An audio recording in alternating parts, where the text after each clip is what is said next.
Madam President, I come to the floor today to speak about the economy. Joe Biden is clearly the president of high prices. People all across the country, all 50 states, well aware that this is going to be Joe Biden's enduring legacy. Prices spiked again in April. The statistics are out. Prices have been rising again and again and again. Price increases have been now above 3% for the last 37 months. This is the longest period in history of high prices since the late 1980s. President Biden continues to repeat a falsehood. You could call it a lie, because he has said time and again that inflation was 9% when he came into office. This is pure confusion on his part. Even the liberal fact-checkers, people at CNN, people in the Washington Post, have said what President Biden is saying about inflation is flat-out false. It's wrong.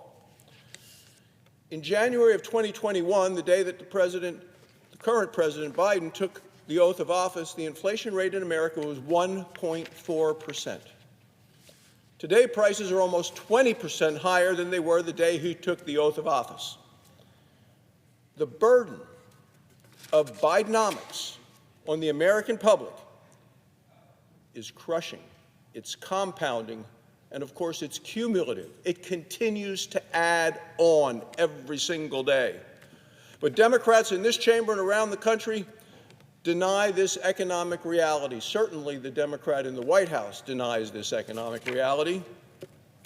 And President Biden proved that he was completely disconnected from the suffering American families. Earlier this month, he said Americans have, quote, the money to spend. I'm not sure who he's talking to, but that's not the case across America, and it's not the case in my home state of Wyoming.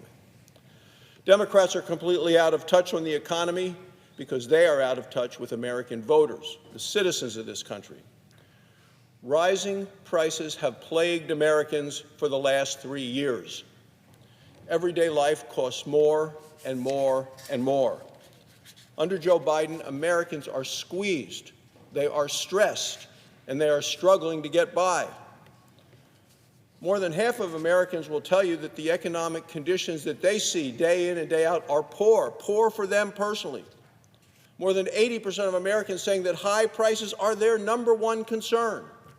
That's what Americans are suffering from today. President Biden's policies are not the cure for inflation and our economic anxieties. Joe Biden and the Democrats' policies are the cause of our economic struggles. Joe Biden and the Democrats in this chamber and in the House of Representatives at a time when Nancy Pelosi was Speaker, they approved more than $3 trillion in wasteful Washington spending. The president added more than $1 trillion additionally on stifling and punishing economic regulations. He launched a war on American energy, hiked energy costs for families. Gas prices went up, electricity prices went up.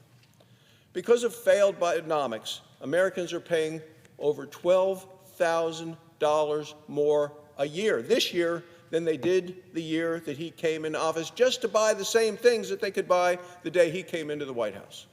It's over $1,000 a month. That's what the American people are seeing today, Madam President.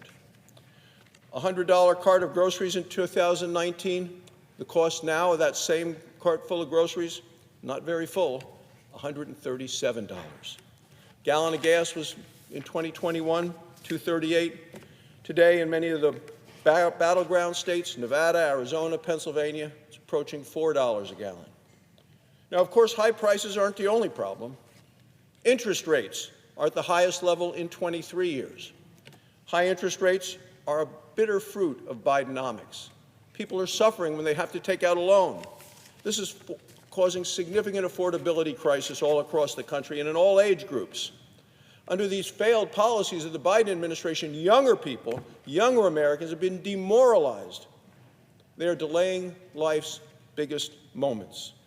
Home ownership is slipping far clearly out of the reach of most young married couples and young people trying to start a family. Young Americans are facing the costliest housing market ever. Borrowing costs have soared. Biden took office, they were 2.7%. Today, over 7%. Home prices today are nearly 6 times higher than the average household income. That's a record ratio, 6 times higher than the average household income. Other costs, utility costs, insurance costs, all costs are climbing, and they're all caused by the amount of spending we've had under this administration. Younger Americans are having trouble buying a car. The price of car loans has gone way up, as well as the price of automobiles themselves. Younger Americans are also forced to rely on credit cards more and more. They are developing mounting debt, which is going to continue to saddle them in their future.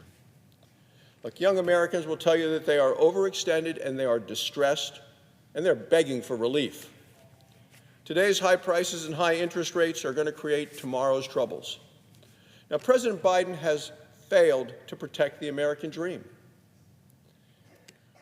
We now have an entire generation of young Americans who can't afford to buy a home, can't afford to start a business, can't afford to begin a family, and certainly can't afford to grow any savings that they may have. Americans are absolutely fed up with big spending, high-priced Democrats. People are financially exhausted by Joe Biden's high prices. People are ready to move beyond Bidenomics and beyond Joe Biden. Time for a change. Senate Republicans are ready to put America back on track. We're fighting to lower costs. That's what we're hearing every weekend at home. Get down the prices of things that are up under Joe Biden. Stop the wasteful Washington spending. And please unleash American energy. That's the solution to the problems facing America today. This is how we can help make life more affordable for all Americans. Thank you, Madam President, and I yield the floor.